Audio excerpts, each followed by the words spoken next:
حسبنا الله ونعم الوكيل، نعم المولى ونعم النصير. أعوذ بالله من الشيطان اللعين الرجيم. بسم الله الرحمن الرحيم. الحمد لله الذي جعلنا من المتمسكين بولاية أمير المؤمنين علي بن أبي طالب عليهم السلام، والصلاة والسلام على سيد المرسلين وخاتم النبيين وشفيع المذنبين وآله الطيبين الطاهرين المعصومين، لا سيما بقية الله في الأراضين، روحي وأرواح العالمين لتراب مقدمه الفداء، ولعنة الدائمة على أعدائهم وغاصب حقوقهم ومنكر فضائلهم ومصائبهم وشجاعتهم وعظمتهم أجمعين، آمین یا رب العالمین۔ رب اشرح لي صدری ويسر لي امری واحلل عقدۃ من لسانی یفقهوا قولی، اما بعد فقد قال الله تعالی فی القرآن الکریم، بسم اللہ الرحمن الرحیم، انما ولیکم اللہ ورسولہ والذین آمنوا الذین یقیمون الصلاة ویؤتون الزکاة وهم راکعون۔ صلوات محمد۔ اللهم صل على محمد وآل محمد۔ محترم و معزز طلاب کرام، علماء ذوی الاحترام، آج کی یہ مجلس عزا جو کہ باب الحوائج روحی لہ الفدا کی شہادت کی مناسبت سے منعقد کی گئی ہے، جہاں پر منعقد ہو رہی ہے مدرسہ باب الحوائج۔ فرش عزا کے سارے حاجت مند اپنی جھولیوں کو پھیلائے ہوئے باب الحوائج کی بارگاہ میں اپنے لیے، اپنے اہل خانہ کے لیے، تمام عزیز و اقارب کے لیے، تمام شیعان حیدر کرار کے لیے، پرچم حق کی سربلندی کے لیے، پرچم باطل کے سرنگو ہونے کے لیے، آئیے ہم سب مل کر باب الحوائج امام حسین قاسم کا واسطہ دے کر بارگاہ پروردگار دعا کرتے ہیں۔ پروردگار فرش عزا پر جتنے بھی طلاب ذوی الاحترام تشریف فرما ہے، اگر کوئی بیمار ہے تو اس کو شفا عطا فرما۔ پروردگار ہمارے ذمہ اگر کسی نے کوئی دعا لگائی ہے آج کی شب کے صدقے تمام مومنین کی دعاؤں کو مستجاب فرما۔ پروردگار تجھے علیہ السلام کی عزت و عظمت کا واسطہ ہم سب کی توفیقات خیر میں مزید اضافہ فرما۔ پروردگار علم دین حاصل کرنے اور اس کے اوپر عمل کرنے کا مومنین تک اس کو پہنچانے کی ہمیں توفیق عطا فرما۔ آج کی شب میں تیری بارگاہ میں سب سے بڑی دعا یہ ہے، منتقم خون حسین صاحب العطر والزمان کے ظہور میں تعجیل فرما، ہم کو ان کے عوانوں کے ساتھ شریک فرما۔ اس مجلس اعزا کی قبولیت کے لیے ایک نعرہ صلوات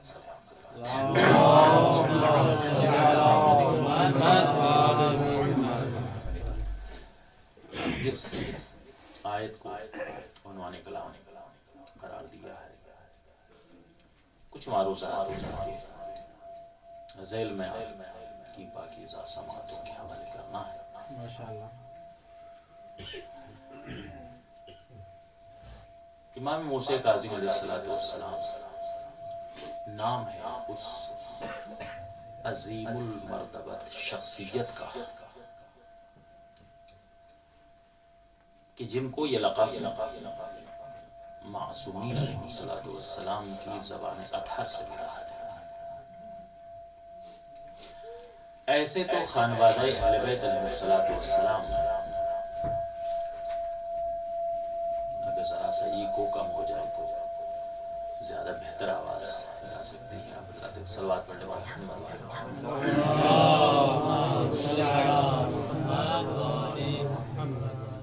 ایسے تو اس گھرانے کا ہر فرد باب الحوائج ہے، مگر خانوادہ اہل بیت علیہ السلام تین ذوات مقدسہ ایسی ہیں کہ جن کو باب الحوائج کا باقاعدہ طور پر لقب عطا ہوا ہے. جو شہرت رکھتا ہے، جب ان کا نام آتا ہے تو فوراً باب الحوائج کا تصور ذہن میں آ جاتا ہے. مولا حضرت ابوالفضل العباس، جناب علی اصغر اور امام موسیٰ قاسم علیہ السلام. صلوات پڑھیں ان کے ساتھ کرام.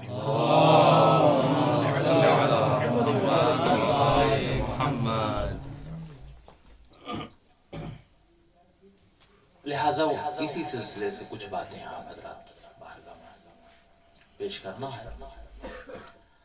اللہ نے ائمہ علیہ السلام کو مختار بنایا ہے، قادر بنایا ہے، اتھارٹی عطا کی ہے. اسی لیے یہ جب چاہیں، جہاں چاہیں، جیسا چاہیں اپنا اختیار دکھا سکتے ہیں. یہی وجہ ہے کہ انہوں نے جب چاہا سورج کو پلٹا دیا، جب چاہا چاند کو 2 ٹکڑوں میں تقسیم کر دیا، جب چاہا ستارے کو اپنی گھڑی پہ بلا لیا، جب چاہا ہواؤں کے رخوں کو موڑ دیا، اور جب چاہا زندے کو مردہ کر دیا، مردے کو زندہ کر دیا. تو اللہ نے ان ذوات مقدسہ کو اختیار عطا کیا ہے، قدرت عطا کی ہے، مختار بنایا ہے. اور ایسا مختار بنایا ہے کہ ان کے علاوہ کسی اور کو ایسا اختیار عطا نہیں ہوا. مگر متعصبین کی جانب سے، مخالفین کی جانب سے مسلسل ہم اہل تشیع پر ایک اعتراض ہوتا رہا ہے اور آج بھی ہو رہا ہے کہ ہم اہل تشیع اس بات کا ادعا کرتے ہیں کہ چہردہ معصومین علیہ السلام کو اللہ نے مختار بنایا ہے، ان کو پوری کائنات کے اوپر قدرت عطا کی ہے. مگر ہم یہ دیکھتے ہیں کہ جن کے بارے میں شیعہ یہ ادعا کرتے ہیں، جب ہم ان کی سیرت کو اور ان کی ہسٹری کو پڑھتے ہیں تو ہم کو یہ نظر آتا ہے کہ انہوں نے فاقوں کے ساتھ زندگی گزاری ہے، پریشانیاں اٹھائی ہیں، پیون زدہ لباس پہنے ہیں. تو لہٰذا یہ اہل تشیع کی جانب سے صرف ایک ادعا ہے اور ان کی گفتگو صرف اور صرف غلو پر مبنی ہے، اس کے علاوہ کچھ نہیں. اور میرے عزیزوں، خدا آپ سب کو سلامت رکھے، آپ سب کی توفیقات خیر میں اضافہ کرے. یہ اس گفتگو کو اس انداز سے کرتے ہیں کہ بسا اوقات اپنی صفوں کے کچھ سادہ لو انسان بھی ان کی گفتگو کے چکر میں آ جاتے ہیں، اور جو مبلغین اس وقت میرے سامنے بیٹھے ہیں جو مسلسل قوم کے درمیان میں جاتے ہیں، ضرور ان سے سابقہ ہوا ہوگا اس گفتگو کا کہ کچھ سطحی معلومات رکھنے والے افراد یہ اس طرح کی باتیں کر جاتے ہیں کہ اگر امام کو ہر طرح کا علم ہے تو پھر ایسا کیوں ہو گیا اور ویسا کیوں ہو گیا، اور اگر امام کے پاس یہ ساری قوت و طاقت ہے کہ اللہ نے ان کو مختار بنایا ہے اپنی قدرت کاملہ سے، تو پھر ہم تو یہ دیکھتے ہیں کہ امام کے سامنے ہی ان کے اوپر ظلم ہوتے رہے، دروازے جلا دیے گئے، تماچے لگائے گئے اور اس طرح کی بہت ساری باتیں. تو اس بات کو سمجھنا ہم جیسے طلباء کے لیے نہایت ضروری ہے، تاکہ ہم قوم تک اس بات کو پہنچائیں، اور پڑھے لکھوں کو پڑھانا یہ کوئی کمال نہیں ہے، بھٹکے ہوئوں کو راستے پہ لانا یہ کمال ہے، جن کی فکریں جو ایسے ماحول میں رہ رہے ہیں کہ صبح سے لے کر شام تک کم سے کم 12 سے 16 گھنٹے ان کے ساتھ گزر رہے ہیں، تو وہاں سے اٹھتے ہیں، بیٹھتے ہیں، اس طرح کی فکریں لیتے ہیں، اور پھر وہ دوسروں کے عقیدوں کو آ کر خراب نہیں، کم سے کم کمزور ضرور کر دیتے ہیں۔ تو لہٰذا سمجھنے کی ضرورت ہے کہ وجہ کیا ہے۔ دیکھیے اللہ نے ان ذوات مقدسہ کو مختار بنایا ہے، اتھارٹی عطا کی ہے، قدرت عطا کی ہے، جب چاہیں جہاں چاہیں یہ اپنے اختیارات دکھا سکتے ہیں، اور دکھائے بھی ہیں۔ ایسے اختیارات دکھائے کہ اگر کسی تصویر کو اشارہ کر دے تو مجسم ہو کر امام کے سامنے آ جاتا اور اطاعت کرتا ہوا نظر آتا۔ اب یہ کوئی نکتہ نہیں ہے، تاریخ۔ علی بن یقطین کہتے ہیں کہ ہارون رشید جو مسلسل امام موسیٰ کاظم علیہ السلام کے ساتھ عداوت پر تلا ہوا تھا، روز بروز وہ نئی نئی تدابیر سوچتا تھا کہ امام علیہ السلام کی نعوذ باللہ اہانت کی جائے، توہین کی جائے، ان کا رتبہ ان کے چاہنے والوں کی نظر میں کم کر دیا جائے، ان کی عظمت کو گھٹا دیا جائے۔ نئی نئی تدابیر وہ سوچتا تھا۔ یہ بھی اس کی تدابیر میں سے ایک تدبیر تھی کہ اس نے ایک جادوگر کا اہتمام کیا،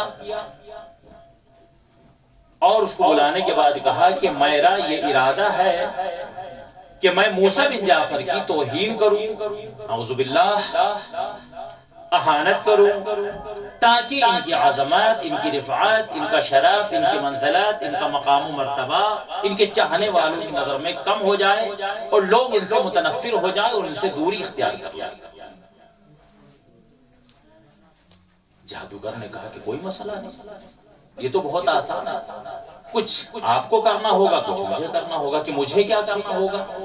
کہ آپ کی جو خواص ہیں، حوالی و موالی، کرسی نشین، وزراء، ان سے کہیے کہ فلاں دن فلاں وقت پہ وہ سارے دربار میں مدعو ہیں، آپ انواع و اقسام کے کچھ کھانے بنوائیے، اور فرزند رسول کو بھی مدعو کیجیے۔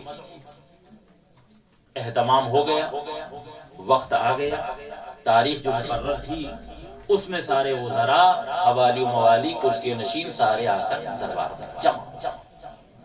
امام کے پاس بھی چونکہ دعوت نامہ تھا، امام علیہ السلام بھی اپنے بیت الشرف سے نکلے اور ہارون کے دربار میں داخل۔ صلوات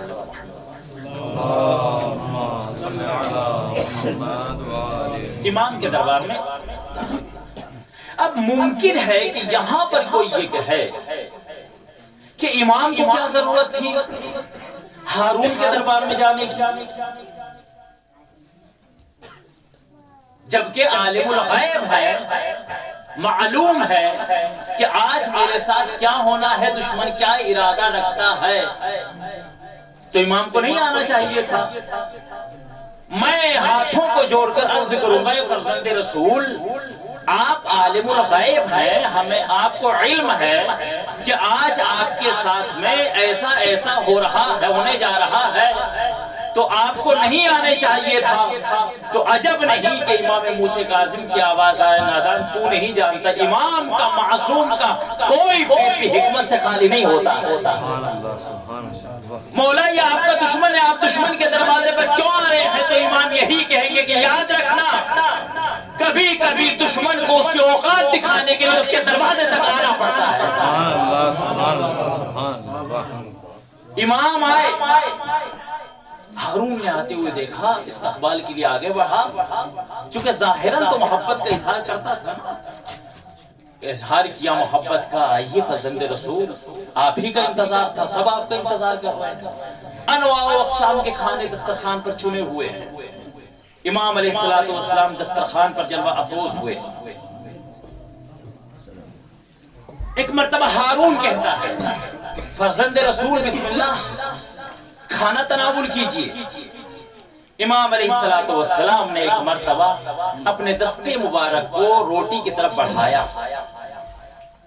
توجہ رکھیے گا کہ امام علیہ السلام وہ ہیں کہ جن کو اللہ نے پوری کائنات کے اوپر اختیار دیا ہے، اتھارٹی دی ہے، جب چاہے جہاں چاہے اپنا اختیار دکھا سکے۔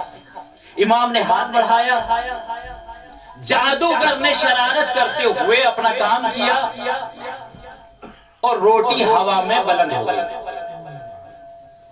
امام علیہ السلام نے دیکھا اور برداشت کیا، غصے کے اوپر قابو کیا۔ اسی کو کاظم کہتے ہیں، غصے کو پی جانا۔ اختیار رکھتے ہوئے، بھئی اگر ہمیں اختیار ہی نہیں ہے کسی دشمن کے اوپر اور ہم کہیں ہم نے تو چھوڑ دیا، یہ اور مسئلہ ہے۔ اختیار ہوتے ہوئے دشمن کو معاف کر دینا یہ ہر کسی کے بس کی بات نہیں ہے۔ امام کو اختیار ہے مگر کاظم ہے، غصے کو پی گئے۔ پھر امام نے ہاتھ بڑھایا روٹی کی طرف، پھر اس نے شرارت کی، پھر ہوا میں روٹی بلند ہو گئی۔ یہ بار بار شرارت کر رہا ہے۔ امام چاہتے تو اس کو اسی وقت جواب دے دیتے، مگر امام علیہ السلام نے اسے کچھ نہ کہہ کر معاف کر کے، غصے پر کنٹرول کر کے ہمیں یہ بتایا کہ یاد رکھنا ہمارے شیعہ ہونے کا اگر دعویٰ کرو تو تمہارے کردار کے اندر، تمہارے مزاج کے اندر اتنی وسعت اور اتنی بلندی ضرور ہونی چاہیے کہ اگر کوئی شریر شرارت کرے تو اس کی شرارت کو درگزر کر دینا، ہر ایک پتھر کا مقابلہ نہ کرنا، اس لیے کہ باکمال انسان، کامیاب انسان وہ ہوتا ہے جو آنے والے پتھر کا مقابلہ نہ کرے بلکہ جو زمین پر گر جائے تو اس کے اوپر پیر رکھے آگے گزر جائے۔ کبھی چھوٹی چھوٹی شرارتوں کا جواب نہیں دینا، الجھنا نہیں ہے۔ پتھر آتے ہیں مگر پیر رکھنا ہے، آگے گزر جانا ہے۔ یہی کمال انسان ہے، یہی کامیابی کی راہ ہے۔ جب 2 مرتبہ ایسا ہو چکا، ایک مرتبہ امام نے پھر اپنے ہاتھ کو بڑھایا روٹی اٹھانے کے لیے، پھر اس نے شرارت کی اور روٹی پھر ہوا میں اس نے بلند کر دی۔ اب جب ہو چکا، اب دیکھیں میں نے کہا کہ امام کے پاس اختیار ہے، قوت ہے، طاقت ہے، پاور ہے، جب چاہے جہاں چاہے اختیار دکھائے، مگر معصوم نے ہر جگہ اختیار نہیں دکھایا، صرف وہیں دکھایا ہے کہ جہاں پر حق و باطل کا مقابلہ ہوا ہے اور حق کی نصرت درکار ہے۔ اب یہاں پر اس بات حق کی بات آ چکی تھی، جب 3 مرتبہ وہ شرارت کر چکا، امام علیہ السلام نے ایک مرتبہ اپنی نگاہ کو اٹھایا، دیوار کے اوپر ایک پردہ تھا، پردے پر ایک شیر کی تصویر بنی ہوئی تھی۔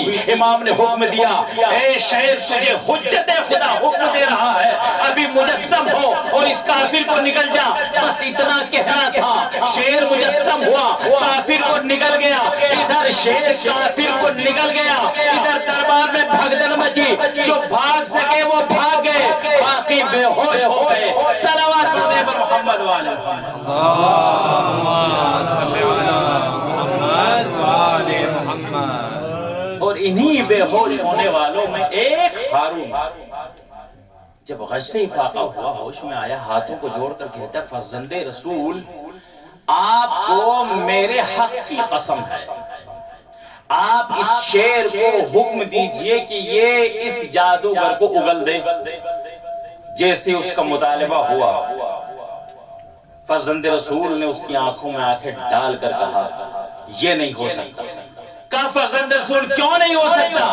کہا کہ اس لیے نہیں ہو سکتا کہ اگر کل فرعون کے دربار میں موسیٰ کے عصا نے جادوگروں کے سانپوں کو نکل کر اگل دیا ہوتا تو آج یہ شیر بھی اگل دیتا، نہ انہوں نے اگلا تھا نہ آج یہ اگلے گا۔ میں یہی بتانا چاہتا ہوں کہ وہ موسیٰ بن عمران کا معجزہ تھا، یہ موسیٰ بن جعفر کا معجزہ ہے۔ سبحان اللہ سبحان اللہ سبحان اللہ۔ صلوات پڑھ دیں پر محمد وآل محمد، صلی علی محمد وآل۔ وہ موسیٰ بن عمران کا معجزہ تھا، یہ موسیٰ بن جعفر کا معجزہ ہے۔ یہ اللہ نے ہم کو اختیار عطا کیا ہے، اتھارٹی عطا کی ہے، جب چاہیں جہاں چاہیں ہم اپنے اختیارات دکھا سکتے ہیں۔ یہ وہ ذوات مقدس ہے، اور جب یہ ارادہ کرتے ہیں، جب یہ لوگ کہتے ہیں کہ صاحب اگر آپ کے ائمہ کے پاس اتھارٹی تھی، اختیار تھا، قدرت تھی، سب کچھ ان کے پاس تھا، تو پھر یہ عاجزانہ زندگی، نعوذ باللہ، یہ فقیرانہ زندگی کیوں گزاری، یہ فاقے کیوں کیے؟ عزیزان گرامی یاد رکھیے گا، ائمہ علیہ السلام تمام عالم اسلام کے لیے اسوہ حسنہ ہے، نمونہ عمل ہے، مشعل راہ ہے، بلا تفریق مذہب و ملت، بلا تفریق امیر و غریب، ہر انسان کے لیے نمونہ عمل ہے۔ اگر ائمہ علیہ السلام نے اپنی حیات طیبہ میں انفاق کیے ہیں تو وہ صرف اور صرف اس لیے کہ کہیں غریب کو احساس کمتری نہ ہو جائے۔ اگر پیوند زدہ لباس پہنا ہے تو صرف اس لیے کہ کسی غریب کو غربت کا احساس نہ ہو جائے، ورنہ اس لیے نہیں کہ ان کے پاس اختیار نہیں تھا۔ یہ تو وہ ہیں کہ اگر ارادہ کر دیں تو ہاتھوں کا دھون جواہرات بن جائے، اور اگر یہ ارادہ کر دے تو پتھر سونا تبدیل ہو جائے۔ سبحان اللہ، سبحان اللہ۔ ان کو اللہ نے اختیار عطا کیا، اتھارٹی عطا کیا، جب چاہے جہاں چاہے۔ تو یہی وجہ ہے جہاں بھی اشارہ ہوا ہے ائمہ علیہ السلام کا، کائنات کی ہر چیز ان کی اطاعت کرتے ہوئے نظر آئی، یہاں تک کہ ہواؤں کے دوش پر پرواز کرتے ہوئے بادل کے ٹکڑے کو اگر اشارہ کر دیا تو اطاعت کرتا ہوا نظر آیا۔ علامہ مجلسی علیہ الرحمہ نے بحر الانوار میں اور علامہ شہر عاشور نے مناقب میں اس روایت کو نقل کیا ہے۔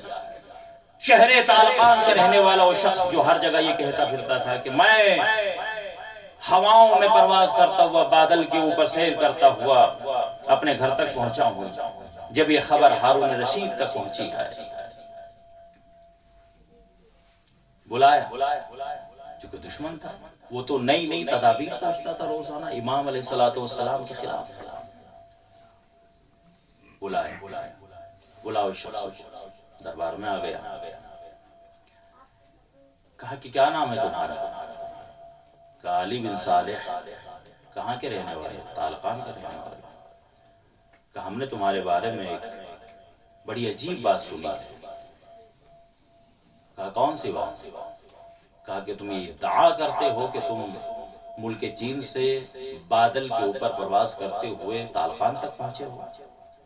کہا کہ ہاں پہنچا، اس میں ادعا کی کیا بات ہے؟ تو حقیقت اور مبنی واقعہ میرے ساتھ ہے، قدرہ بیان کرو۔ وہ کہتا ہے کہ میں ایک عظیم سفر کے اوپر اپنے گھر سے نکلا، سمندر کے قریب گیا، جہاز چلنے کے لیے تیار تھا، میں بھی اس کے اوپر سوار ہو گیا، اور یہ جہاز پانی سے گزرتا ہوا اپنے منزل کی طرف رواں و دواں تھا کہ ایک مقام پر پہنچ کر ایک طوفان آیا، اتنا سخت ترین طوفان تھا کہ جہاز ٹوٹ گیا، تختے بکھر گئے۔ اسی افراتفری کے عالم میں میں نے بھی ایک تخت کو مضبوطی سے پکڑ لیا، اور یہ تخت مجھے پانی کے اوپر کبھی ادھر لے جاتی تھی لہریں، کبھی ادھر لے جاتی تھی لہریں، اور کئی دن کے سفر کے بعد جب میں خشکی کے قریب پہنچا اور میرا تختہ جب رکا، میں نے آنکھ کھولی تو کیا دیکھا کہ میں کنارے پہ ہوں۔ ابھی شخص کہتا ہے کہ میں نے چاہا کہ اب میں تختے سے اتر کے باہر نکلوں، خشکی میں جاؤں، لیکن ہمت نہیں تھی کہ اٹھ سکوں، خوف بھی تھا، اور 3 دن سے بھوک و پیاس کی وجہ سے میری جان بالکل خستہ ہو چکی تھی۔ لیکن علی بن صالح کہتا ہے کہ میں نے اپنی جسم کی پوری طاقت کو سمیٹا اور میں تخت سے نیچے اترا۔ میں نے دیکھا سامنے ایک سرسبز و شاداب باغ ہے، میں نے ارادہ کیا کہ جاتا ہوں، جا کر وہاں پر کسی درخت کے سائے میں تھوڑا سا آرام کرتا ہوں۔ بڑی مشکل سے میں وہاں تک پہنچا۔ جب میں پہنچا اور میں نے ادھر ادھر جب نگاہ دوڑائی تو میں نے دیکھا کہ ایک چشمہ پانی کا جاری ہے۔ میں پانی پینے کے لیے تھوڑا سا آگے بڑھا، اور جب میں نے پانی پیا تو اتنا لذیذ اور شیریں پانی میں نے اس سے پہلے کبھی نہیں پیا تھا۔ میں پریشان تھا، کہ اب میرے ساتھ کیا ہوگا۔ علی بن صالح کہتا ہے کہ جب میں نے ٹھنڈا پانی پیا اور ٹھنڈی ہوا مجھے محسوس ہوئی تو مجھے نیند آ گئی، میں سویا تو اچانک میں نے خوفناک آواز سنی تو میں گھبرا کر اٹھا تو کیا دیکھتا ہوں کہ میرے ہی قریب میں ایک غار کا دہانہ ہے اور اس کے قریب ایک پرندہ اڑتا ہوا گیا۔ وہ جو آواز تھی وہ کسی پرندے کے پھڑپھڑانے کی آواز تھی۔ علی بن صالح کہتا ہے کہ وہ پرندہ اتنا خوبصورت تھا کہ اس سے پہلے اپنی حیات میں نے کبھی ایسا پرندہ نہیں دیکھا تھا۔ اب سارے حوالی و موالی اس گفتگو کو سن رہے ہیں، ہر جملے کے اوپر ہارون رشید غور کر رہا ہے کہ کیا بیان کر رہا ہے۔ علی بن صالح کہتا ہے کہ میری خواہش ہوئی کہ اتنا خوبصورت پرندہ ہے تو ذرا اس کو قریب سے دیکھا جائے۔ میں اپنی جگہ سے اٹھا اور جب میں غار کے دہانے کے قریب پہنچا تو پرندہ مجھے دیکھ کر اڑ گیا۔ ابھی میں اسی اسنا میں کھڑا ہوا تھا کہ مجھے غار کے اندر سے تسبیح و تحلیل اور تلاوت قرآن کی آواز آئی۔ تو میں نے اور کان لگا کر جب غور سے سنا تو میری یقین میں مزید اضافہ ہوا کہ یقیناً اندر کوئی ہے جو تسبیح و تحلیل اور تلاوت قرآن میں مشغول ہے۔ ابھی میں یہ سوچ ہی رہا تھا کہ اللہ جانے کون ہوگا تو اندر سے آواز آئی، علی بن صالح خدا تم پر رحمت نازل کرے، غار کے اندر آ جاتا۔ علی بن صالح کہتا ہے کہ اس آواز میں ایسی تاثیر تھی، لہجے میں اتنی مٹھاس تھی، آواز میں اتنی کشش تھی کہ میں کھچا ہوا آواز کے سہارے فوراً غار میں داخل ہو گیا۔ جیسے غار میں پہنچا تو میں نے دیکھا کہ ایک نورانی شخص مسلح عبادت پر جلوہ افروز ہے۔ انہوں نے کہا بیٹھ جاؤ، میں نے سلام کیا، انہوں نے جواب سلام دیا اور میں ان کے پہلو میں بیٹھ گیا۔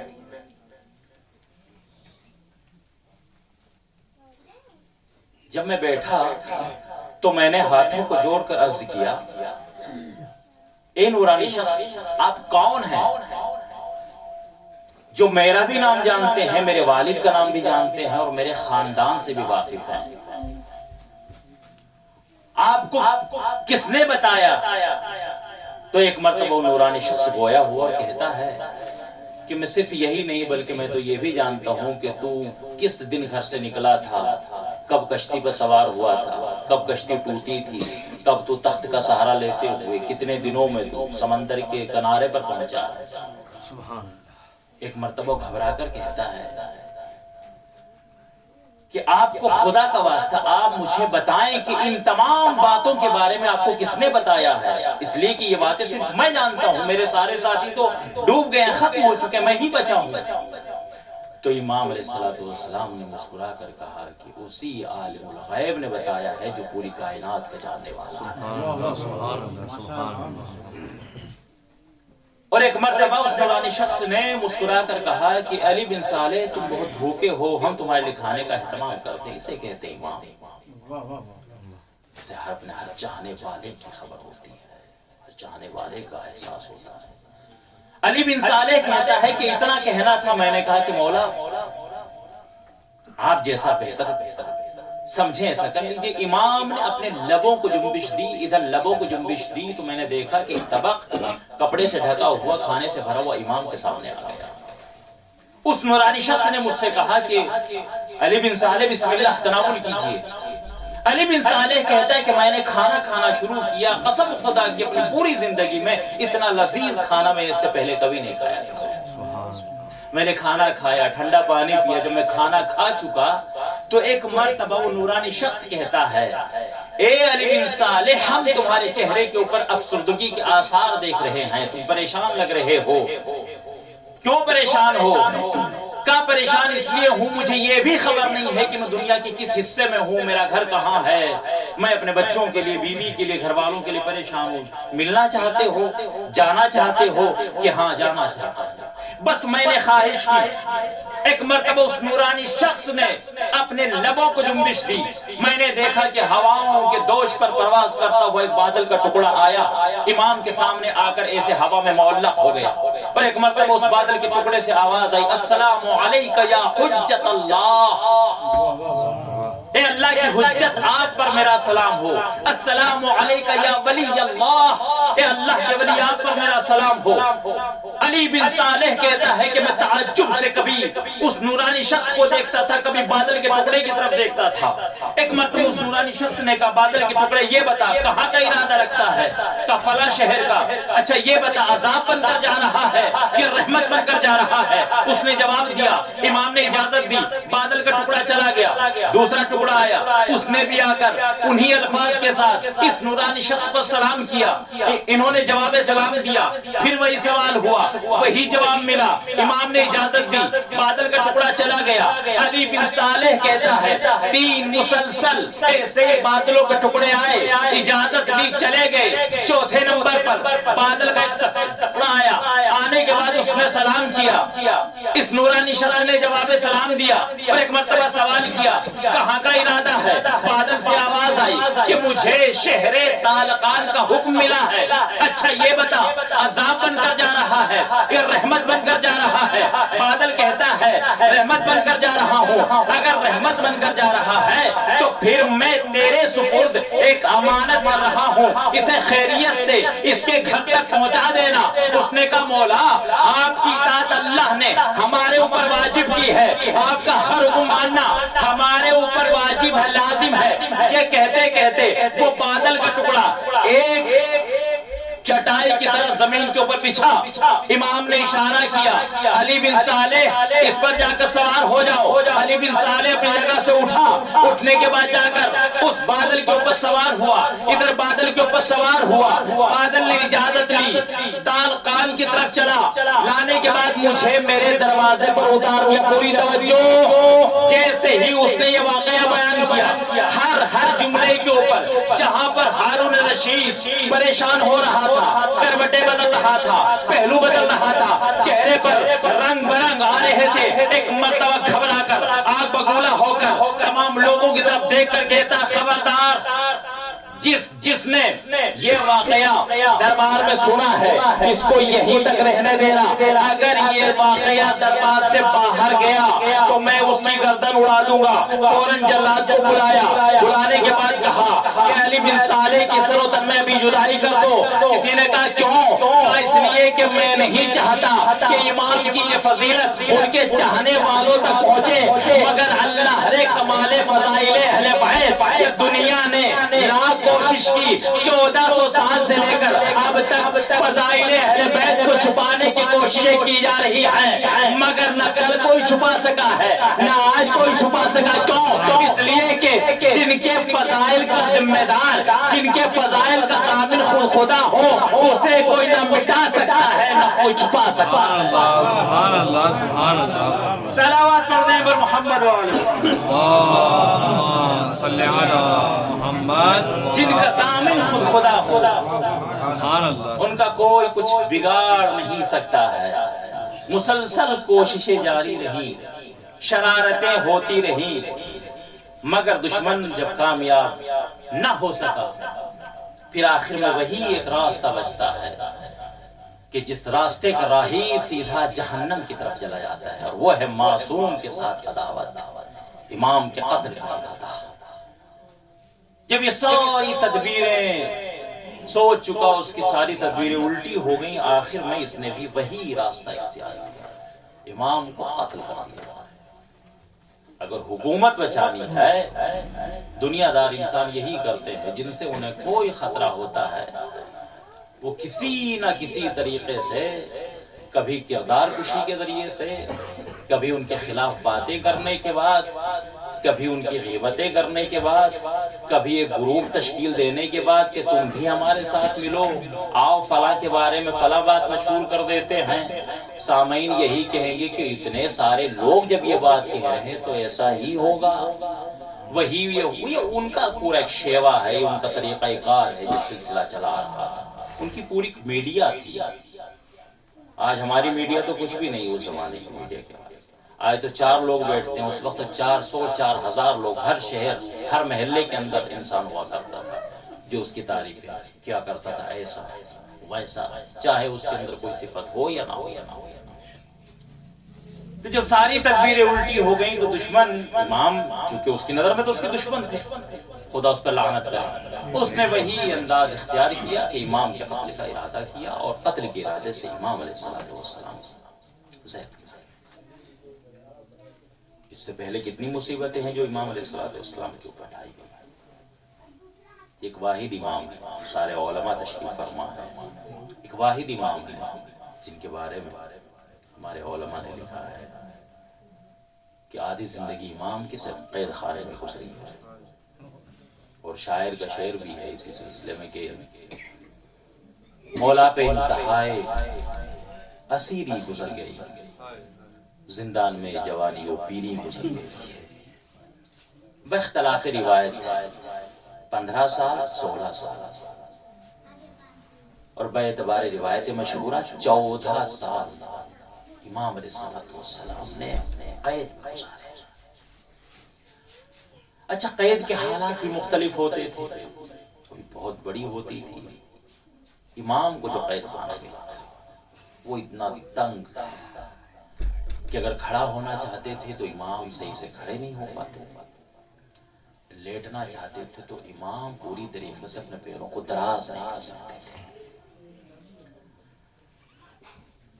جب اس پر بھی اکتفا نہیں ہوا تو امام علیہ السلام کو زہر دیا گیا۔ شب شہادت ہے امام کی۔ میں ایک جملہ ضرور کہوں گا کہ خدا کا شکر ہے کہ جس نے ہمیں آج کی شب میں فرش آزاد بچھا کر ذکر امام کرنے کی توفیق عطا فرمائی۔ یقیناً امام باب الحوائج ہے اور ہماری ہر حاجت کو امام علیہ السلام پورا فرمائیں گے انشاءاللہ۔ جو لوگ کاظمین سامراہ بھی جانے کا ارادہ رکھتے ہیں، پروردگار کی بارگاہ میں دعا ہے کہ ان کا سفر بے خطر ہو، خیریت سے واپس لوٹ کر آئیں۔ ہمارے لیے بھی دعا کریں، ظہور امام کی تعجیل کے لیے دعا کریں۔ امام موسیٰ کاظم علیہ السلام، ایسا نہیں ہے کہ امام کو 25 محرم 25 رجب کو زہر ملا ہو، 3 دن پہلے امام کو زہر ملا تھا۔ اب سارے علماء تشریف فرما ہیں، خطبہ علماء تشریف فرما ہیں۔ میں ایک جملہ یہاں پر ضرور کہوں گا کہ زہر کی جو کیفیات کے سلسلے میں بندے ناچیز نے مطالعہ کیا ہے کہ زہر جب انسان کے جسم میں داخل ہوتا ہے تو کون کون سا اثر دکھاتا ہے اور کیسی کیسی کیفیات انسان کے جسم کے اندر اور باہر ظاہر ہوتی ہیں۔ اس میں سے ایک کیفیت یہ ہے کہ جب انسان کے جسم میں زہر سرایت کرتا ہے تو ایک کیفیت یہ ہوتی ہے انسان کو پیاس بہت لگتی ہے، انسان کا سینہ جلنے لگتا ہے، انسان بار بار پیاس پیاس پیاس کا ذکر کرتا ہے۔ آپ تصور کریں جب امام علیہ السلام کو زہر ملا ہوگا، آپ کے پاس کوئی نہیں ہے، قید میں ہے، اور قید بھی ایسی بہت تنگ جس کا بھی میں نے ذکر کیا۔ جب انسان کو زہر ملتا ہے تو بار بار پانی مانگتا ہے، انسان پانی پیتا ہے تاکہ اسے تھوڑی سی راحت مل جائے، سکون مل جائے۔ امام کے پاس کوئی نہیں تھا۔ جب امام کو زہر ملا ہوگا اور امام تڑپے ہوں گے، میرا دل کہتا ہے امام نے کربلا کا رخ کر کے ضرور کہا ہوگا، اے جد نامدار آپ پر میرا سلام ہے، دنیا سے پیاسے آپ بھی گئے ہیں، آپ کا بیٹا بھی دنیا سے پیاسا جا رہا ہے۔ جزاکم اللہ خیر الجزا، مولا آپ کو کوئی غم نہ دے سوائے غم۔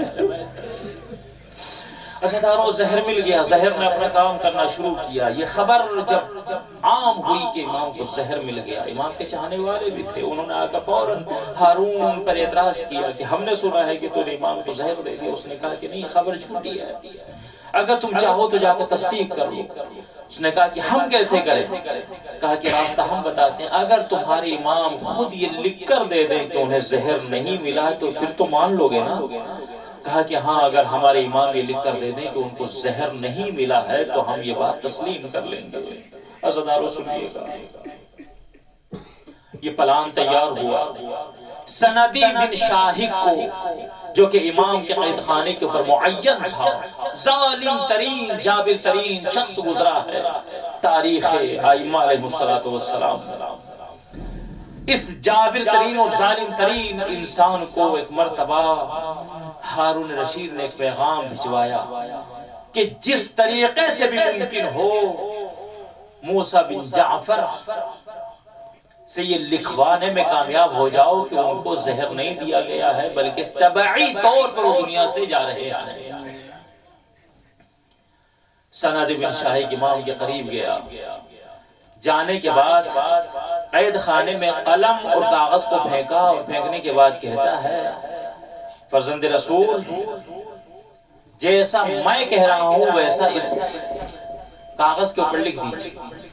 کہا کیا کہتا ہے، کیا لکھوانا؟ کہا کہ اس پر لکھیے کہ آپ کو کوئی زہر نہیں دیا گیا ہے، آپ کی طبیعت خراب ہے اور آپ طبیعی طور سے دنیا سے جا رہے ہیں۔ امام علیہ السلام نے سندی بن شاہق کی طرف دیکھ کر کہا سندی میں معصوم ہوں، مجھ سے یہ ممکن نہیں ہے کہ میں وہ لکھوں جو نہیں ہوا ہے، تو چاہے کچھ بھی کر لے میں یہ لکھنے کو تیار نہیں ہوں کہ مجھے زہر نہیں دیا گیا۔ حضرتارو سنیے گا، میں نے مقدمات سارے مصائب کے چند فقرے آپ کی بارگاہ میں پیش کر دیے ہیں۔ یہاں سے میں تمام سادات جو میرے بھائی بیٹھے ہیں ان سے معافی چاہتے ہوئے اور تمام شیعان حیدر کرار سے معافی چاہتے ہوئے مصائب کے 2-3 فقرے پڑھنے جا رہا ہوں۔ بڑے ہی غضبناک اور بڑے ہی سخت ترین مصائب ہیں۔ ایک مرتبہ جیسے امام نے منع کیا، سندی بن شاہق آگے بڑھا، آگے بڑھنے کے بعد امام علیہ السلام کو قید خانے سے نکالا۔ آپ کا سننا بڑا آسان ہے، میرا پڑھنا بڑا آسان ہے، لیکن تصور کریں کہ امام کو نکالا کیسے گیا۔ علماء نے لکھا ہے کہ ایک مرتبہ یہ سندی آگے بڑھا اور امام علیہ السلام کی داڑھی کو پکڑا، داڑھی پکڑ کر امام قید خانے سے باہر نکالا، ہاتھوں کو اٹھا کر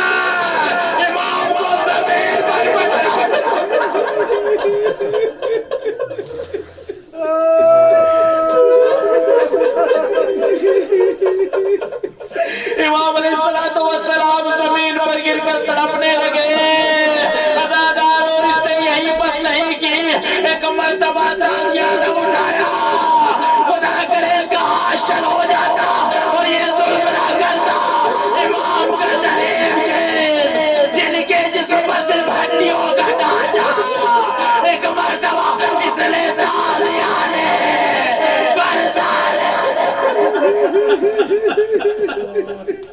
عزادارو یہ پہلا ظلم تھا جو امام علیہ السلام پر آخری وقت میں ہوا۔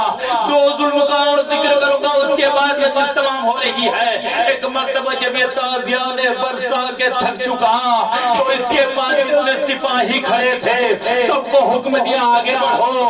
عزادارو سنیے گا، بڑے شدید مصائب ہیں۔ ایک مرتبہ سپاہی آگے بڑھے، سندی بن شاہق کہتا ہے فرزند رسول کو ایک ٹکڑے میں، ایک قالین کے ٹکڑے میں لپیٹا جائے، امام کو ایک کپڑے میں، جب اختلاف روایت قانون کے ٹکڑے میں لپیٹا گیا، جب امام کو لپیٹ دیا گیا، یہ ملعون کہتا ہے آگے بڑھو اور جس طریقے سے چاہو امام کے اوپر ظلم کرو۔ بس یہ ملنا تھا، کوئی ہاتھوں سے وار کرتا تھا، کوئی پیروں سے،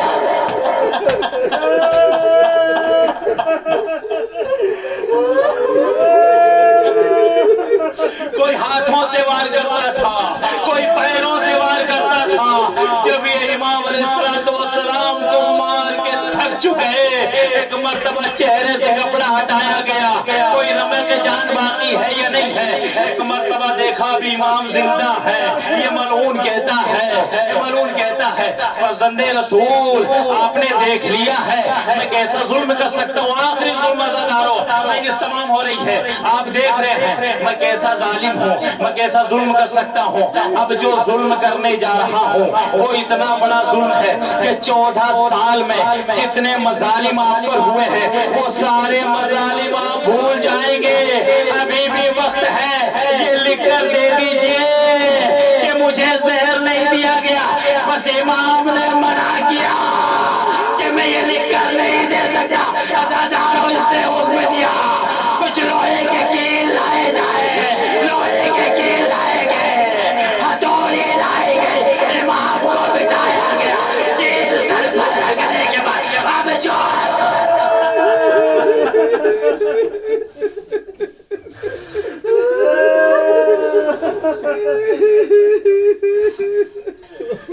علیہ السلام کی روح پرواز کر گئی. عزادارو چاہنے والوں کو پتا چلا, چاہنے والے جمع ہوئے, امام کا غسل بھی ہوا, امام کو کفن بھی پہنایا گیا, بڑی شان سے جنازہ بھی اٹھا. میں کہوں گا اے میرے مولا, آپ یقیناً بڑے مظلوم ہیں, مگر آپ کو غسل تو ملا, آپ کو کفن تو ملا, مگر اللہ ارے مظلومی حسین, اللہ ارے مظلومی عباس, ارے زہرا کا خاندان بے گور و کفن جلتی زمین پر 3 دن تک پڑا رہا. کوئی نہ تھا جو غسل و کفن دیتا. کربلا کی رائے اڑتی تھی, شہیدوں کا کفن بنتی تھی. انا للہ و انا الیہ راجعون, رزن بقضائہ و تسلیما لامرہ.